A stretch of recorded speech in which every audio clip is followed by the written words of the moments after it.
सुषमा कार्की को हुनु सुषमा कार्की उहाँको 3 पुस्ति विवरण म एकचोटि हेर्न चाहन्छु। जातीय विभेद गर्ने र धावा बलले उहाँसँग के अधिकार छ? कुनै अधिकार छ? रूपले च्यात्ती छु भन्दैमा 2-4 वटा राम्रो कपाल लायो भन्दामा कसैलाई कामीको छोरो भन्न पाइन्छ कि पाइँदैन? कामीको छोरा भन्न पाइन्छ कि पाइँदैन? सुषमा कार्की मेरो ठाडो प्रश्न हो। उहाँलाई चुनौती छ। तपाईसँग म एकचोटि भेटेर कुरा गर्न चाहन्छु। तपाईँ कस्तो खालको मान्छे हो? तपाईसँग भेट्नुको लागि म एउटा अर्को नारी पनि लिएर आउँछु। तपाईँ र त्यो नारीमा के फरक भेटिँदो रहेछ त्यो सबै निहालेर म एकचोटि हेर्न चाहन्छु। यद्यपि मान्छेमा फरक हुन्छ भने कोही कामीको छोरा फरक हुने, कोही क्षेत्रीको छोरा फरक हुने, कोही ब्राह्मणको छोरा फरक हुने र सुषमा कार्की फरक हुने हो भने म पनि एकजना सुषमा कार्की जस्तो महिला ल्याएर आउँछु। तपाईँ र त्यो महिलामा के फरक भेटिन्छ त? तपाईँलाई कार्की भने थाहा छ सुषमाजी? कार्की पनि एउटा दलित भित्र पर्ने एउटा उपथर हो, जस्तै म भुषाल हुँ। मैले तपाईको नाम के हो भनेर सोध्दै गर्दा मेरो नाम दिल्ली प्रिया हो। कसैलाई कामीको छोरा भनेर हेप्न तपाईलाई अधिकार छ सुषमाजी? कामी भन्न पाइन्छ? ब्रान्डले मात्र लायर त हुँदो रहेनछ नि त। तर सोच मैले सुषमा कार्कीजीलाई के भन्छु भने तपाईँ लायकको ब्रान्ड केही पनि, तपाईँको लायकको ब्रान्डले आज तपाईँलाई सही ठान्यो त? कामी भनेर हेप्दिने, कसैलाई दमाई भनेर हेप्दिने सही भन्यो त तपाईँलाई? तपाईले करोडौंका कपडा लाउनु भयो, करोडौंका तपाईले चीजमा खेल्नु भयो, करोडौंका होटलमा गएर तपाईले चाहिँ 500 को चिया खानु भयो होला, तर तपाईले त्यो ब्रान्ड खाँदै गर्दा, ब्रान्ड लाउँदै गर्दा तपाईलाई आज समाजले के भन्छ? किन तिरस्कार गर्दैछ? त्यसैले सोच कपडामा हैन, ब्रान्ड कपडामा हैन, ब्रान्ड खाने चियामा हैन, दिमागमा एउटा कामी भनेको के? कामी भनेको के? कामी केलाई भनिन्छ? अधिकांश मान्छेहरु सुषमा कार्की जस्तै हुँदैन। सुषमा कार्की भन्दा नि धेरै महान महान व्यक्तिहरु छन्। सुषमा कार्की भन्दा नि महान महान नायिकाहरु छन्। म पहिला सुषमा कार्कीलाई के भन्छु भने सुषमा कार्की कार्की भनेको के हो त्यसको परिभाषा मलाई दिनु पर्यो एकचोटि उहाँले। तपाईले आफूले आफूलाई महान ठान्दिने, जुन हिजोको थालमा जुन तपाई एउटा हिजोको जुन धरातलबाट आउनु भएको धरातल बिर्सिदिने, त्यसो भएको कारणले यो कुरा सत्य हो कि हैन भन्ने कुरा तपाईले जुन पुस्ते विवरण निकाल्नु पर्ने उहाँको 3 पुस्तेको मलाई डिटेल चाहिन्छ। मलाई यसको जवाफ छ कसैसँग?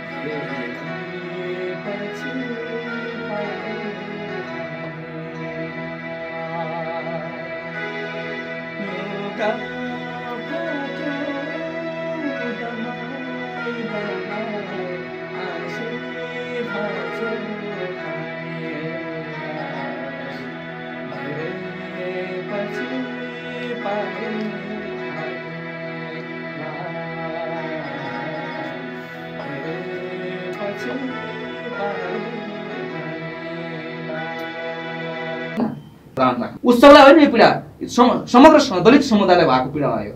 त्यसै कारणले गर्दाखेरि उहाँले बोलेको शब्दमा त सामान्यता छँदै छैन। हेर्नुस्, 20औं शताब्दीमा आएर कसैलाई त कामीको छोरा भन्नुभयो थियो होला गल्ती, उत्सव रसाइलीको गल्ती सोरै आना थिएन म भन्न सक्दिनँ। सँगै सुतेपछि त खुट्टा लाग्छ नि। र तपाईहरु एकैसाथ धेरै मिडियाबाट हेर्दै हुनुहुन्छ र हामी आज चर्चा परिचर्चा गर्छौं कलाकारिता सम्बन्धित लिएर। यद्यपि लोकगीत संगीतमा मात्रै विकृति नायका होइनन्, सबै क्षेत्रमा विकृति छन्। नेपाली सिनेमा जगतका हिरोइनहरु नायिकाहरुका पनि अहिले काण्डहरु बजारमा आएका छन्। आज यस्तै काण्ड फेरि बाहिरिएको छ। नेपाल चलचित्र जगतकी नायिका सुषमा कार्कीको हिजो एउटा भिडियो बाहिरिएको छ। कुराकानी गर्न पछिल्लो समयमा एउटा यस्तो व्यक्तित्व सहजै चिरफार गर्न सक्ने गायक हामीसँग हुनुहुन्छ। उहाँले धेरै कुरामा पनि बोलिराख्नु भएको छ। उहाँ हामीसँग म फ्रेममा देखाइसकेका छौँ। उहाँलाई स्वागत गर्छु। दिल्ली परियार गायक, सर्जक र प्रखर व्यक्तित्व, एउटा पछिल्लो मोटिभेसनल समेत गर्न सक्ने क्षमता राख्ने एउटा व्यक्तित्व दिल्ली परियारसँग कुराकानी। नमस्ते, यहाँलाई स्वागत छ। नमस्कार। तपाईं लगायत सम्पूर्ण उपस्थित मिडियाकर्मीहरूलाई पनि आजको यस बहसको कोटेरीभित्र पनि तपाईँ सम्पूर्णलाई म स्वागत। आज एउटा हिजो घटना घटेको छ, तपाईँलाई थाहा भयो? छैन, तपाईँले सुरुमै भनिहाल्नु भयो नि।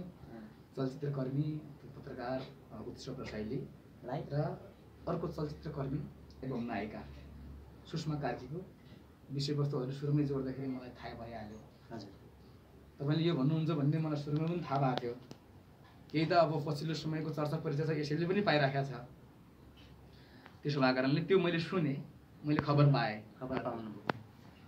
किन हुन्छन् यस्ता घटना? किन भइरहेछन् यस्ता विकृतिहरू? गीत सङ्गीतमा सिनेमा जगतमा यसबारेमा तपाईँले केही कुरा राख्न सक्नुहुन्छ? किन हुन्छन् त यस्ता घटना? बारम्बार एकचोटि होइन, दुईचोटि होइन, तीनचोटि होइन, बारम्बार महिनै पछि, दिनै पछि, वर्षै पछि किन हुन्छन् त? मान्छे किन मारिन्छ यहाँ? नारी बलात्कृत हुन्छन् यहाँ किन? जातीय विभेद हुन्छ यहाँ किन? यस्ता घटना त हामीले बारम्बार देख्ने गरेका छौँ, सुनिरहेका छौँ।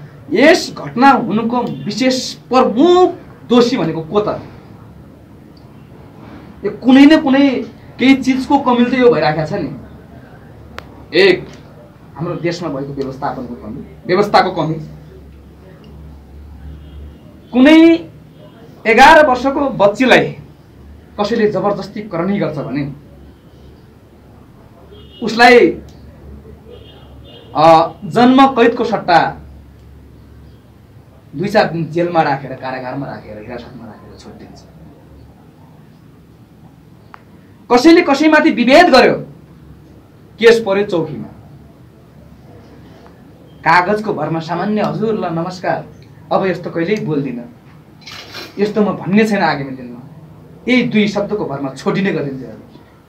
मान्छे किन मारिन्छन् त यहाँ? कतिपय मूर्खहरू हुन्छन्, त्यस्ता मूर्खहरू जसले मान्छेलाई जनावर देख्ने गर्दछ। दिमागमा सोच्छ एउटा दादागिरीपन, एउटा क्रिमिनल सोच, त्यो सोचले गर्दाखेरि मान्छे मारिन्छ। तर त्यसलाई सही ठाउँमा हामीले सजाय नदिन सक्नुको पछाडि के हुन्छ भने फेरि अर्को मान्छे मारिन्छ। उसलाई जन्म कैद हाल्दिउँ न, कसैले मान्छे मारेपछि त्यसलाई फाँसीको चाहिँ एउटा सजाय दिने एउटा खालको व्यवस्था गरौँ न। मान्छे त्यति मर्नबाट अलिकति बच्न कम हुन्छन् मान्छे। त्यसो भएको कारणले यस्ता घटना किन हुन्छन् भने एउटा हाम्रो व्यवस्थाको कमी हो। यो व्यवस्थाको कमी हुनुको पनि एउटा कारण छ, फेरि एउटा संस्कारको कमी हो। त्यसो भएको कारणले गर्दाखेरि यो व्यवस्थाको कमीले गर्दाखेरि यस्ता घटना भइरहेछन्। यद्यपि साँच्चीकै गलत गर्ने मान्छेलाई बलियो कारबाही गर्ने हो, साँच्चीकै कारबाही गर्ने हो भने यस्ता विभेद गर्ने, यस्ता त्यसपछि गएर चाहिँ मान्छे जति छन् नि यस्ता घटनाहरू छन् नि, यस्ता घटनाहरू अलिकति निर्मूल हुन्थ्यो कि भन्ने मलाई एउटा आशा लाग्दछ। यस्ता घटना हुनुमा विशेष गरी हाम्रो देशको व्यवस्था अलिकति कमजोर। हिजोको घटनालाई के भन्नुहुन्छ? त्यही हाम्रो सुषमा कार्कीको विषयमा भयङ्कर गम्भीर कुरा आयो। 21औं शताब्दीमा आएर कसैलाई त कामीको छोरा भन्नु थियो होला गल्ती, उत्सव रसाइलीको गल्ती, स्वरै आना थिएन म भन्न सक्दिनँ। सँगै सुतेपछि त खुट्टा लाग्छ नि। एउटै थालमा के अरे एउटै चुलोमा भात खाँदाखेरि एउटाको भातको सितो अर्को भातको सितो भातको थालमा पनि पर्न सक्छ। उहाँहरू सँगै रमाइलो गर्दै गर्दा एकअर्का बिचमा रमाइला पनि थियो होला, त्यो रमाइलाभित्र किन रमाइला कुराहरू पनि थियो होला। एकअर्काले कसैले तँ भन्दै गर्दा अर्काले पनि तँ भन्यो होला। यसको मैले तात्पर्य के भन्न खोजेँ भने उत्सव रसाइलीको त्यहाँ गल्ती कति छैन भनेर म भन्दिनँ, गल्ती थियो होला।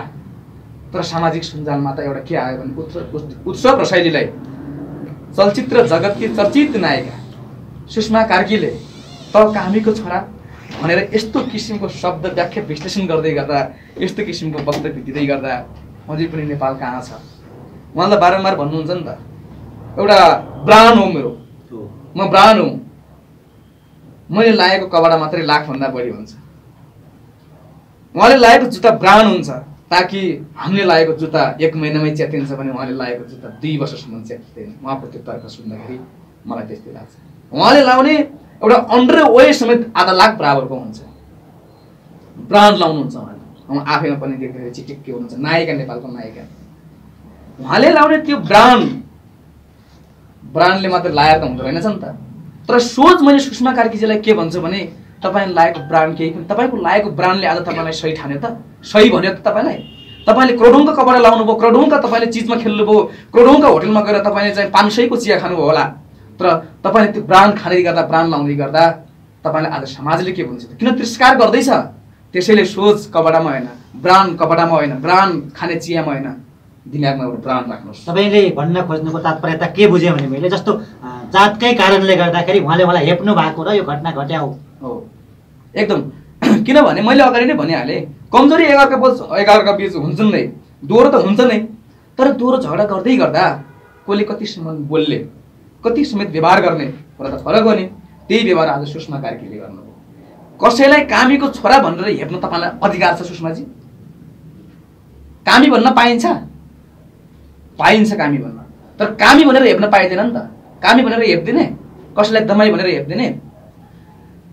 म के भन्छु भने सुषमा कार्कीजी हजुरलाई, तपाईँले कसैलाई कामी भनेर भन्दै गर्दा मेरै साथी त हो, सही हाल्छ नि, के नै भन्ला र भन्ने सोचले तपाईँले यद्यपि भन्न खोज्नु भयो भने तपाईँलाई एउटा इतिहास भन्छु। आजभन्दा 500, 600, 1000 वर्ष पहिले त्यो चिसो मौसममा कसैको घरभित्र जान नपाएर त्यो अपहृतमा परेर जातीय छुवाछुतको नाममा कतिपय दलितहरू मारिएका पनि छन्। यहाँ 60 लाख दलितको आवाज तपाईँलाई मैले भन्दैछु, विशुद्ध मेरो बोली पनि होइन। हिजोको दिनमा त्यो पीडा तपाईँले भोग्नु भएको छ। जो चाहिँ चुलोभन्दा चुलोको कोठा कुकुर टक्क भित्र पस्दै गर्दा मान्छेलाई ढोकाको छेउमा राखेर रातभरि जाडोमा कठाइएर बाहिर सुतेको तपाईँले त्यो भोग्नु भएको छ कहिले? कसैले चाहिँ पानी खाँदाखेरि 2 हात तल यसरी हात थापेर पानी खाँदाखेरि पीडा तपाईँलाई थाहा छ? हो, त्यही पीडा भयो हाम्रो उत्सवलाई होइन, यो पीडा समग्र दलित समुदायलाई भएको पीडा भयो। त्यसै कारणले गर्दाखेरि उहाँले बोलेको शब्दमा त सामान्यता छँदै छैन। हेर्नुहोस्, धेरै भन्दा गहिरो शब्द बोल्नु भएको छ नि। कामी भनेको के? कामी भनेको के? कामी केलाई भनिन्छ? यसको जवाब छ कसैसँग? दमाई केलाई भनिन्छ? ब्राह्मण केलाई भनिन्छ? क्षेत्री केलाई भनिन्छ? कहिले इतिहास पल्टाउनु भएको छ? कहिले इतिहास पढ्नु भएको छ? त्यसो भएको कारणले धेरै अब इतिहासको कुरा गरेर पनि के गर्ने? एउटा मानव जिन्दगीमा, यो मानव दुनियाँमा मेरो नाम सुरुमै उहाँले दिल्ली पुर्याएर भनेर भनिदिनु भयो। तर क्यामेरामा देखिरहने साथीहरूलाई मैले के भन्छु भने सबैले फेरि जाति विभेद गर्नु हुँदैन। सबैलाई मैले भन्दिनँ। अधिकांश मान्छेहरू सुषमा कार्की जस्तै हुँदैन। सुषमा कार्की भन्दा नि धेरै महान व्यक्तिहरू छन्। सुषमा कार्की भन्दा महान नायिकाहरू छन्। म पहिला सुषमा कार्कीलाई के भन्छु भने सुषमा कार्की भनेको के हो त्यसको परिभाषा मलाई दिनु पर्यो एकचोटि। कार्कीको अर्थ के हो? तपाईँलाई कार्की भने थाहा छ सुषमाजी? कार्की पनि एउटा दलित भित्र पर्ने एउटा उपथर हो, जस्तै म भुषाल हुँ। मैले तपाईँको नाम के हो भनेर सोध्दै गर्दा मेरो नाम दिल्ली प्रिया हो। तपाईँको थर के हो भनेर कसरी सोध्दै गर्दा मेरो थर भुषाल हो। दलित भित्र पर्ने भुषाल, नगबाग, छिनाल, त्यसपछि कार्की, त्यसपछि बर्मदास। हाम्रो प्रताप दास पनि हुनुहुन्छ नि। मैले भने उहाँको नाम पनि आयो। बर्मदास भन्दै गर्दा बर्म नलेखेर दास मात्रै कहिले बर्मदास पनि लेख्छन् होइन। त्यो कार्की पनि दलितको एउटा अर्को उपथर हो। तपाईँले आफूले आफूलाई महान ठान्दिने, जुन हिजोको थालमा जुन तपाईँ एउटा हिजोको जुन धरातलबाट आउनु भएको धरातल बिर्सिँदैन। त्यसो भएको कारणले यो कुरा सत्य हो कि होइन भन्ने कुरा उहाँको 3 पुस्तकको मलाई डिटेलली चाहिन्छ। मलाई उहाँको मात्रै खोज्नुहुन्छ कि अरूको पनि खोज्नुहुन्छ? यो वास्तविकता बताउनुहोस् न। एउटा कुरो, आफ्नो जातमा चिन्ने नेपालमा थुप्रै सेलिब्रिटी पनि छन् होइन। हुन त कतिपय अप्ठ्यारोमा पनि परे। समाज कुनै बेला कस्तो किसिमको थियो भने परियार लेख्ने हो भने काठमाडौँमा कोठाबाट पाइँदैन। नामको पछाडि कामी लेख्ने हो भने काठमाडौँमा बास पाइँदैन। त्यो पीडाले आफ्नो जात लुकाएका नेपालमा सेलिब्रिटी मात्रै होइन, थुप्रै मान्छेहरू हुनुहुन्छ यहाँ। कतिपयले फेरि कसरी जात लुकाछन् भने कसैले क्षेत्रीकी छोरीसँग प्रेम गर्नुपर्ने हो, कतिपयले ब्राह्मणकी छोरीसँग प्रेम गर्नुपर्ने हो। उनीसँग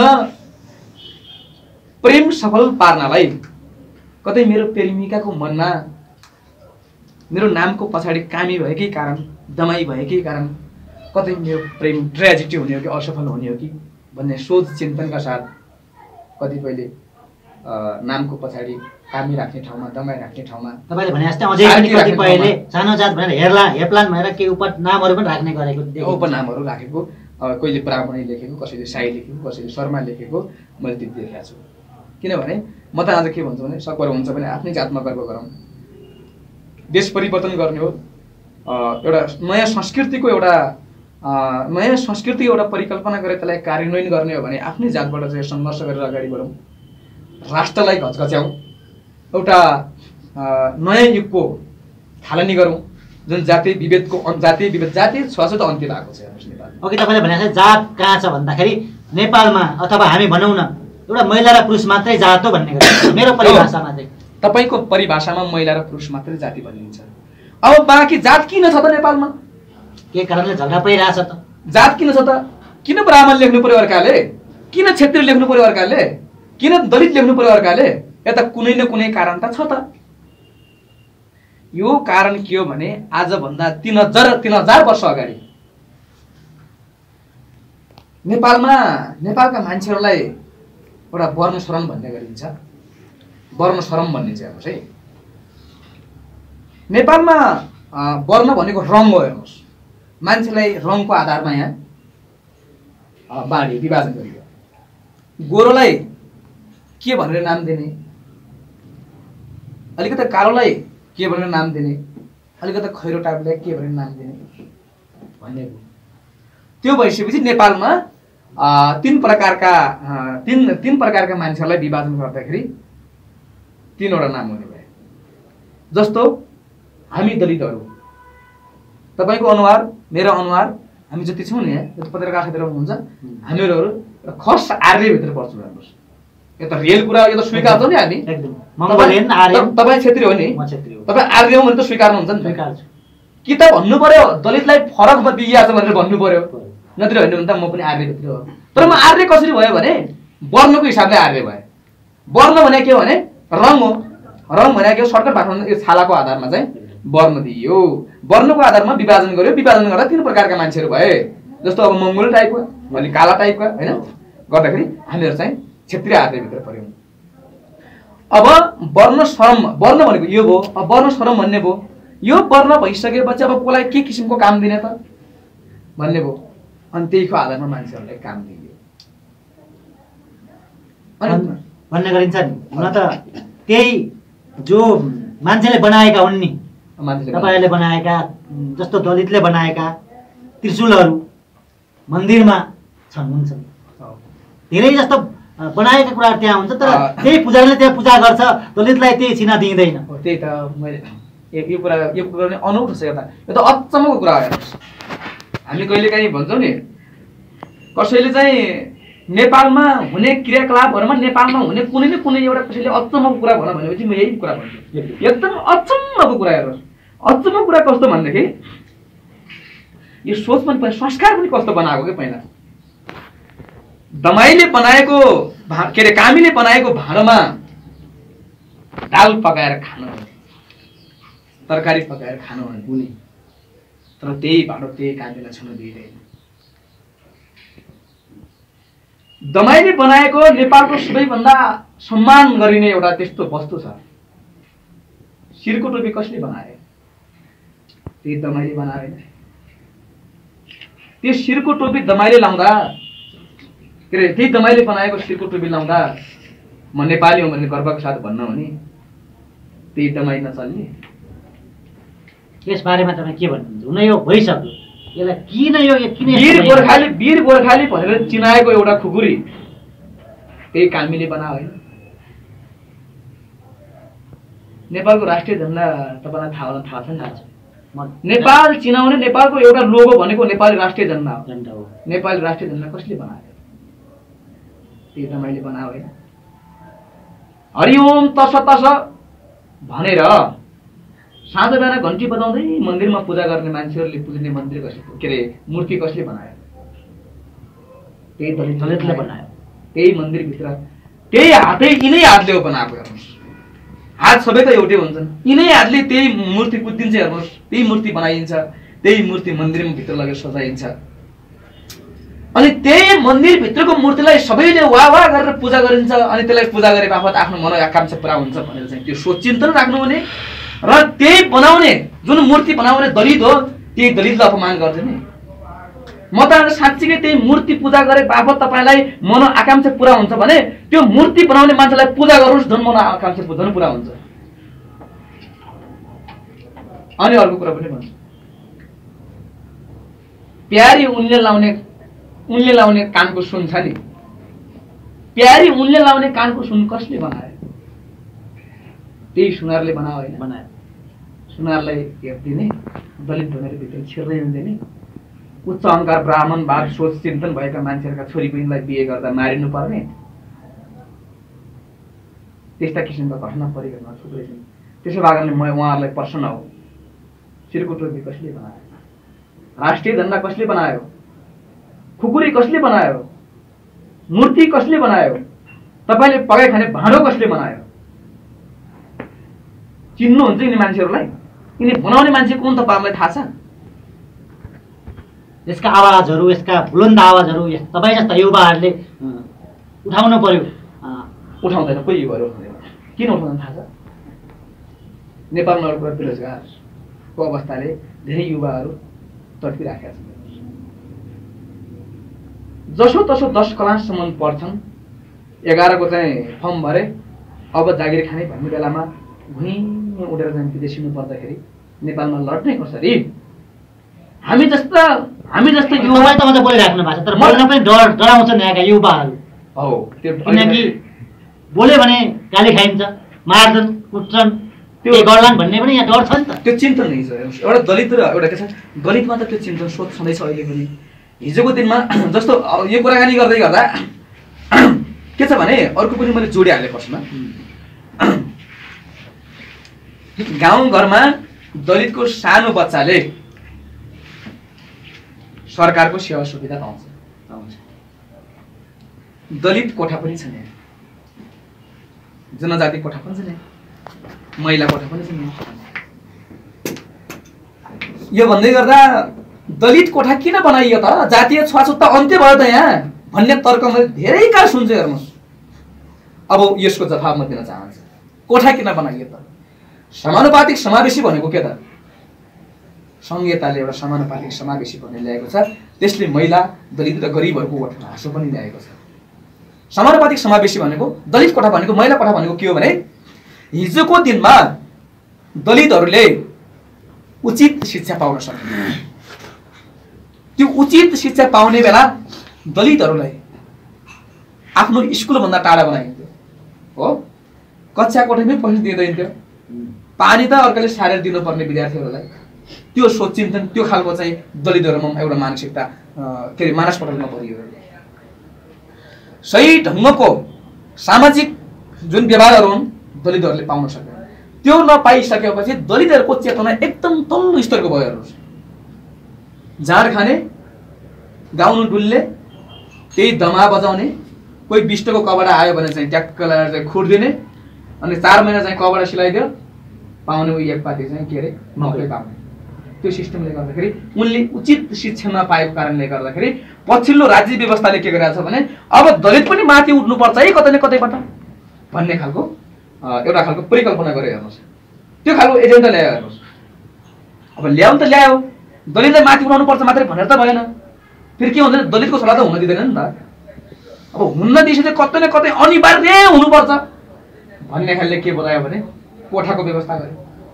अब एउटा कोठा भएपछि दलित त अनिवार्य आउने भयो नि त। महिलामा पनि त्यही हो। महिलामा पनि हिजोको दिनमा महिला र दलित पीडित हुनु बराबर हो। हिजो पढ्ने बेला महिलालाई कहाँ पठाइयो? माथि टाकुरामा घाँस काट्न पठायो होइन राज्य व्यवस्थाले, त्यही चुलोमा भात पकाउन लगायो होइन। अनि त्यही चुलोमा भात पकाउँदा पकाउँदा त्यही गाई भैँसीलाई घाँस काट्दा उनीहरूलाई पनि उचित शिक्षा दिन सकिएन, क्या पाउन सकेनन्। नपाएको कारण अब पनि महिला सबै बराबर आउनुपर्छ भनेर समानुपातिक समावेशीको एउटा चाहिँ त्यो एजेन्डा चाहिँ निर्धारण गरेर अहिले कार्यान्वयन भएको छ। त्यसैले अहिले प्रत्येक अब भन्नुपर्दा सरकार नेपालको कुनै पनि स्थानीय तहमा उपमेयर महिला, उपाध्यक्ष महिला, सदस्यमा महिला होइन र। अब त जाने नि त, महिला त जाने त। अब त उसले सरकार चलाउन पाए त उपमेयरै भएर भयो नि। हो, त्यसो भएको कारणले अब यी कुराहरू हुँदै गर्दा यी कुराहरू यस्ता छन् नै, व्याख्या विश्लेषण गऱ्यौँ। अब एउटा कुरा क्वेसन सोध्न चाहन्छु, कलाकारिता क्षेत्रमा धेरै नाम उपनाम, नामको पछाडि थरमा उपनाम राख्नुहुन्छ, उहाँहरूलाई के भन्नुहुन्छ, के सन्देश दिन चाहनुहुन्छ? योभन्दा पहिला नि विवाद भएको थियो नि त, जातको विषयमा त्यही प्रकाश सपुतको बारेमा धेरै विवाद भएको थियो नि, जातीय कलाकारभित्र भन्ने के भन्नुहुन्छ? फेरि पनि अहिले कलाकारभित्रै भयो यो घटना। यो यस्तो छ, प्रकाश सपुत त्यो उहाँको एउटा निकनेम हो, तर उहाँ पछिल्लो समयमा खुलेआम दलितकी छोरा भनेर पनि चिनिदिनु भएको छ। तर उहाँ प्रकाश सपुत के हो भन्ने धेरै दर्शक श्रोताहरूको एउटा त्यो चासोको विषय पनि थियो। त्यो त पर्दा फाँस्टै भइहाल्यो। यो विषय मैले धेरै भन्नु परेन। विशुद्ध एउटा दलितको छोरा हुनुहुन्छ, त्यसमा पनि विश्वकर्माको छोरा हुनुहुन्छ। धेरै हुनुहुन्छ उपनायक। धेरै हुनुहुन्छ। हाम्रो शङ्कर विषी दाईको पनि एउटा आएको थियो। अब त्यो भइसक्यो शङ्कर विषी बिकाउने हुनुहुन्छ भने सबैलाई पनि थाहा भइसक्यो। अब यस्ता काण्ड त कति छन्, कति भित्र लुकेर बसेका कति छन्, कति छन्। म आफैलाई पनि कति थाहा छ, कति थाहा छ। अब जस्तो मानिलिनु, अब मैले अब यहीँबाट भन्नुपर्दा हुन्छ कसैलाई मैले त्यो भन्नु त मिल्दैन, कसैको चाहिँ व्यक्तिगत आचरणमा हरण गरे जस्तो हुन्छ। जस्तो हाम्रो राधिका हमाल दिदी, म पनि दलित छिरो हुन्छ त। तर के हो भने यो उहाँहरूले किन गर्नुभयो भन्ने प्रश्न गर्दै गर्दा मैले चाहिँ के भन्छु भने कुनै बेला त्यस्तो खालको काठमाडौँमा देशमा त्यो खालको व्यवस्थापन थियो जुन व्यवस्थापनबाट हामी पछि परेका थियौँ, जुन हामीलाई बस्न असहज हुँदा ढाक्नुपर्ने बाध्यता थियो क्या, त्यो बाध्यता पनि उहाँ पर्नु भयो। नेपालमा फेरि धेरै पर्नु भयो। राजु परियार दाई पर्नु भएन। राजु परियार दाई सुरुमा आफ्नै नामबाट र आफ्नै कलाबाट अहिलेसम्म चाहिँ अति उत्कृष्टको रूपमा हामीले पनि चिन्ने गरेका छौँ। राजु परियार दाई पनि धेरैले लुकाउनु भएको छ। मैले मैसँग आएका मान्छे कति कता मैले साइड देखाएको छु, नाम कति देखेको शर्मा, राम्रो जस्तो राम्रो त यसै पनि गरिन्छ क्या। राजु परियार दाईका आफ्नो जात लुकाएर कलाकार भयो र कुलेन्द्र बिको दाईका बिककै कारणले बिक लेख्नु भएको छ त, चल्नु भएको छ त, होइन र। शिव परियार दाई, शिव परियारलाई नसम्झिने को छ त साङ्गीतिक क्षेत्रमा, माटोले पनि चिन्छ एकदम। मैले भन्नु खोजेको के भनेदेखि आखिर त उहाँ जात लुकाउन त फरक नलुकाउन त फरक पर्ने भइन्छ नि। त्यो जात किन लुकाउनु पर्यो? खोलेघाम छाती खोलेर खाली पेटै नाङ्गा छाती एकदम चर्को घाममा चिसो हावामा खाली पेटै कहाँ हिँड्नु पर्ने भन्नु न बरु आउनुहोस् हामीसँग एउटा सँगै भएर अब एउटा लडाइँ गरौँ, जाति विभेदको अन्त्यको निम्ति एउटा लडाइँ गरौँ। जाति विभेद अन्त्य गर्न धेरै सजिलो छ, तर साहस आँट चाहिन्छ। आउनुहोस् हातमा हात काँधमा काँध मिलाएर अगाडि बढौँ। जाति विभेद अन्त्य गर्न यो देशमा जरुरी पनि छ। जाति विभेद एउटा कुरो मैले भनिहालेँ, हामीसँग भएका कला आँसी बनाउनु मात्रै हाम्रो कला होइन, कपडा सिलाउनु मात्रै हाम्रो कला होइन, हामीसँग कला थुप्रै किसिमका कलाहरू पनि छन्। त्यो कलालाई प्रस्फुटन गरौँ न, त्यही कलालाई प्रस्फुटन गरेर एउटा जाति विभेदको अन्त्य गर्ने एउटा वातावरण निर्माण गरौँ न भन्ने मेरो भनाइ हो। र हाम्रो विषयवस्तु चाहिँ कहाँ थियो भने कुरा जति गयो त्यति लामो हुन्छ, धेरै कुराहरू गरिसकेका पनि छौँ। कुराकानी कहाँनिर भएको थियो भने हिजोको जुन विवाद थियो होइन, उच्च प्रसादलाई अलिकति यो व्यवहार भयो भनेर आज छलफल पनि भइरहेछ। त्यसबारेमा चाहिँ के भन्नुहुन्छ अलिकति त्यसबारेमा चाहिँ अलिक विस्तृतमा बताइदिनुहोस्। छलफल दरबार मार्गमा भइरहेको छ। मलाई पनि थोरै अगाडि फोन आएको थियो, अलिकति जान पाइएन। अब के छ त्यतातिरबाट बोले पनि हुन्छ र भन्नु आएको थियो। म के भन्छु भने कसैलाई कामी भनेकै कारण, कसैलाई विभेद गरेकै कारण 25,000 जरिवाना, 3 वर्ष जेल सजाय छ। किताबमा एउटा लेख्ने अर्को नगरौँ। नेपाल सरकारलाई मेरो सुझावको रूपमा कडाभन्दा कडा कारबाही गरियोस्। सुषमा कार्की कडाभन्दा कडा कारबाही हुनुपर्छ। सुषमा कार्कीले कामी भनेकै कारण उहाँले अब अझै योभन्दा पनि उपरान्त गर्नुभयो भने 25,000 जरिवाना, 3 वर्ष जेल सजाय भने भोग्नुपर्छ।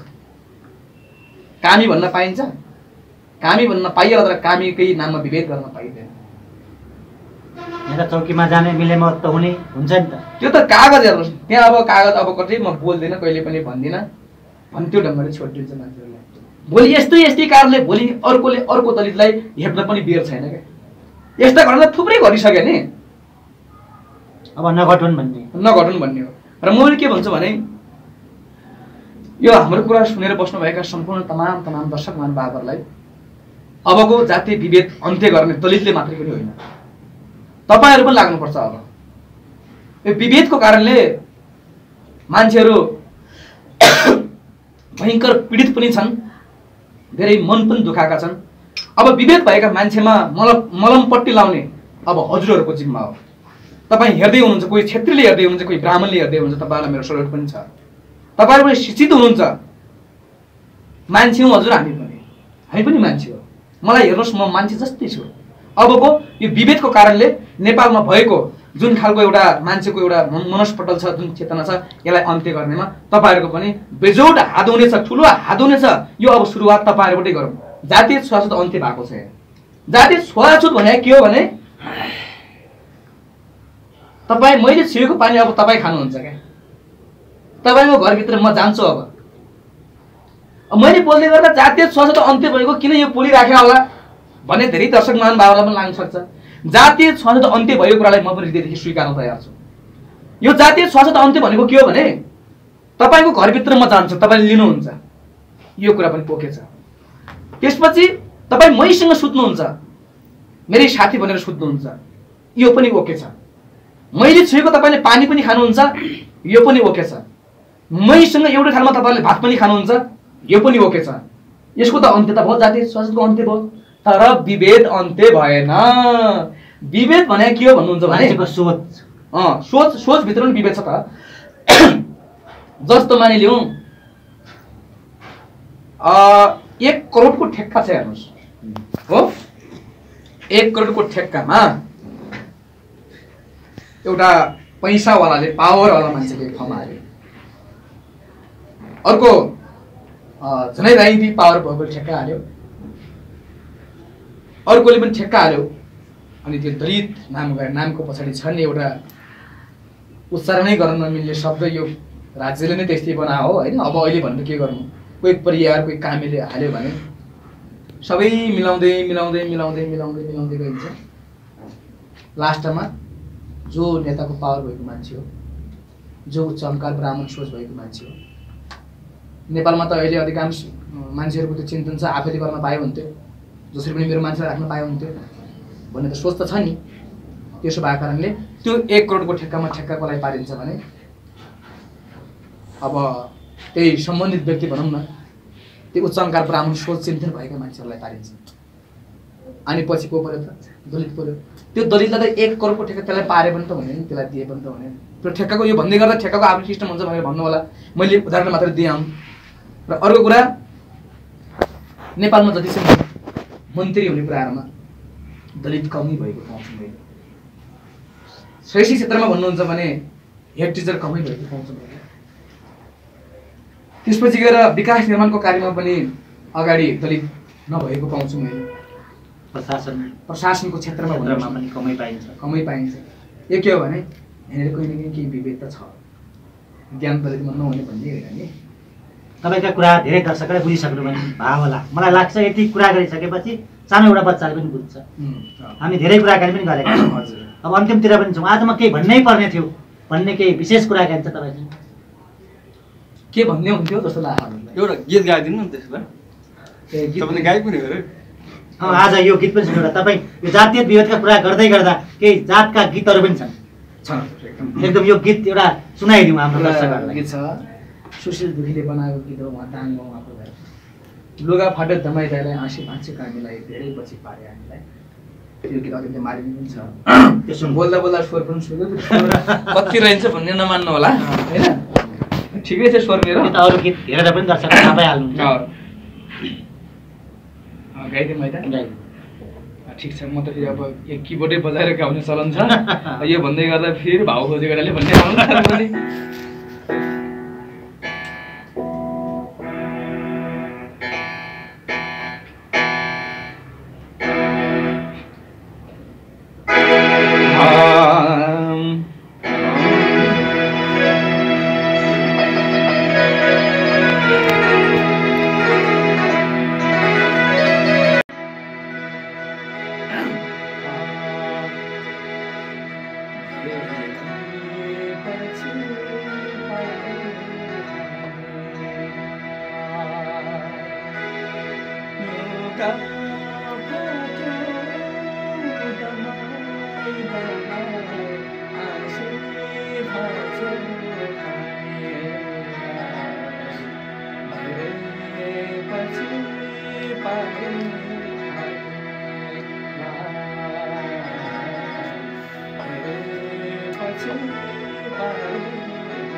निकै सान्दर्भिक शब्दहरूले गीत गाउनुभयो। म के भन्न चाहन्छु भने जुन एउटा गाजा बाजाले पहाड पर्वतहरू गुन्जिन्छन्, एउटा मन्दिरमा यही दलितले बनाएको मूर्ति चढाइन्छ, कुकुरलाई भित्र समेत राख्दाखेरि यी दलितहरूलाई भित्र पस्न दिइने थिएन, धेरै कुराहरू छन्। तर अहिले पनि गाउँमा के यस्ता कुराहरू चलिरहन्छन्। म के भन्न चाहन्छु, यो शब्दले उहाँको के गीतले मलाई पनि मन छोएको छ। र मैले अघि पनि भने मेरो परिभाषामा जात भनेको एउटा महिला, स्त्री, एउटा पुरुष, यति मात्रै हो। मैले यहाँ जानकारी गराउन चाहन्छु। र पक्कै पनि तपाईँहरूले गरेका कुराहरू, जुन हिजोका कुराहरू गरेका छौँ, सुषमा कार्कीका कुराहरू गरेका छौँ, जुन उत्सव प्रसारीका कुराकानी गरेका छौँ, जहाँ विवाद भएको थियो, यही बारे हामीले परिचर्चा गरेका छौँ। तर तपाईँ एउटा सुषमा कार्कीजी कुनै पार्टीमा जानुभन्दा केही दुःखी गरिबहरूलाई भन्नुभएको थियो एउटा अन्तर्वार्तामा, मैले दुःखी गरिबहरूलाई पनि पालेको छु, केही कामहरू पनि गरेको छु। तर त्यो गर्ने मान्छेले यस्तो व्यवहार देखाउँदैन। यस्ता रोइला नमचाउनुहोस्। एउटा ठुलो पार्टीमा गएर, रेस्टुरेन्टमा गएर, होटलमा गएर विवाद नगर्नुहोस्। सक्नुहुन्छ भने केही अझै पनि तपाईँले भन्नुभयो, तपाईँले मैले एउटा स्टेजमा कार्यक्रम गरेको कति 5 लाख रुपियाँ ल्याउँछु, म यस्तो महँगो हो, तर पनि त्यो नदेखाउनुहोस्। देखाउन जरुरी छैन। केही दुःखीहरूलाई, बरु दलितहरूलाई सहयोग गर्नुहोस्, बरु दलितहरूलाई नै केही ठाउँमा लानुहोस्। सबै आवाजविहीनहरूका आवाज पक्षमा बोलौँ। नायिका भएर अलि राम्रो फिल्म खेल्नुहोस्, राम्रो ठाउँमा पुग्नुहोस्, यो मेरो पनि आग्रह छ। तर पनि रोइला मचाउने काम चाहिँ नगर्नुहोस्। जातीय विवादमा कुरा ल्याउने कुरा नगर्नुहोस्। आफ्नो ठाउँमा आफ्नो छ जे छ, जस्तो उहाँ परिवार हुनुहुन्छ, म ओली, तर हामी आफ्नो ठाउँमा छौँ। तर कसैलाई होच्याएर नबोल्नुहोस्, किनकि आफ्नो ठाउँमा सबै आफ्नै हुन्छ, आफ्नो एउटा व्यवहार हुन्छ, आफ्नो मन हुन्छ, होइन? आफ्नो आफ्नै धेरै कुराहरू छन्, आफ्नै संस्कार हुन्छ, आफ्नै नियमहरू छन्। कसैले कसैलाई भन्न अधिकार छैन। फेरि पनि भन्न चाहन्छु, पक्कै पनि हामी अन्तिममा पनि छौँ र अन्तिममा भन्नै पर्ने केही कुरा छ भने भन्नुहोस्। मैले केही कुरा पनि गरेँ। मान्छे भएर मान्छेको व्यवहार गर्नु। दलित पनि त्यही मान्छे हो, क्षेत्री पनि त्यही मान्छे, ब्राह्मण पनि त्यही मान्छे हो। अलिकता अध्ययनको आधारमा चेतनामा केही तलमाथि घरबाट हुन सक्ला। त्यसो भएको कारणले मान्छेलाई मान्छेकै रूपमा व्यवहार गर्न सिकाउनु। केही त यसको अलिकता सबैले बुझ्नु पनि हुन्छ, यो कुरालाई बुझ्नु पनि भएको छ। संसारमा एउटा भन्दा अर्को जात भन्ने छैन, मानव जाति मात्रै छ। जात मानव जाति। यसलाई चाहिँ अब प्राकृतिक हिसाबले महिला पुरुष पनि दिइएको छ। यो प्रकृतिको नियम हो। मैले हिजो पनि एउटा इन्टरभ्यूमा भनेको थिएँ, कुनै चिजका दुईवटा पाटो हुन्छ भने जस्तै एउटा पुरुष हो, एउटा महिला हो। जनावरमा पनि दुईवटा पाटो छ। एउटा भनौँ न, भैँसी पनि महिला पुरुष हुन्छ, चल्ला पनि महिला पुरुष हुन्छ, होइन? त्यस भएको कारणले गर्दाखेरि मैले के भन्छु भने एकले अर्कालाई विभेद नगरौँ।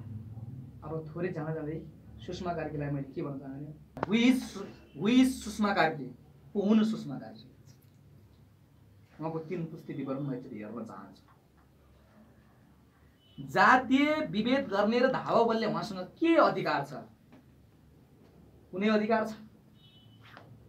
रूपले च्यात्तै छु भन्दैमा 2-4वटा राम्रो कपाल लायो भन्दामा कसैलाई कामीको छोरो भन्न पाइन्छ कि पाइँदैन? कामीको छोरा भन्न पाइन्छ कि पाइँदैन? सुषमा कार्की मेरो ठाडो प्रश्न हो। उहाँलाई चुनौती छ। तपाईँसँग म एकचोटि भेटेर कुरा गर्न चाहन्छु। तपाईँ कस्तो खालको मान्छे हो? तपाईँसँग भेट्नुको लागि म एउटा अर्को नारी पनि लिएर आउँछु। तपाईँ र त्यो नारीमा के फरक भेटिँदो रहेछ त्यो सबै निहालेर म एकचोटि हेर्न चाहन्छु। यद्यपि मान्छेमा फरक हुन्छ भने कोही कामीको छोरा फरक हुने, कोही क्षेत्रीको छोरा फरक हुने, कोही ब्राह्मणको छोरा फरक हुने र सुषमा कार्की फरक हुने हो भने म पनि एकजना सुषमा कार्की जस्तै महिला लिएर आउँछु। तपाईँ र त्यो महिलामा के फरक भेटिन्छ त भनेर म उहाँलाई खुल्ला चुनौती दिन चाहन्छु। उहाँसँग मेरो भेट कुनै न कुनै अनिवार्य छ, अनिवार्य भेट छ। तपाईँले हेर्नु होला, सुषमा कार्कीसँग चाहिँ म पनि भेट्न चाहन्छु। मैले आज जे बोलेको छु सुषमा कार्कीसँग, सुषमा कार्की जस्तै अर्को महिला, अर्को नारीलाई लिएर त्यहाँ जान्छु म, के फरक पाइँदो रहेछ त्यही गरेर तपाईँसँग फेरि म पूर्ण बहस गर्ने बाचाका साथ अहिले तपाईँहरू सबैलाई म धन्यवाद दिँदै म पनि बिदा हुन्छु।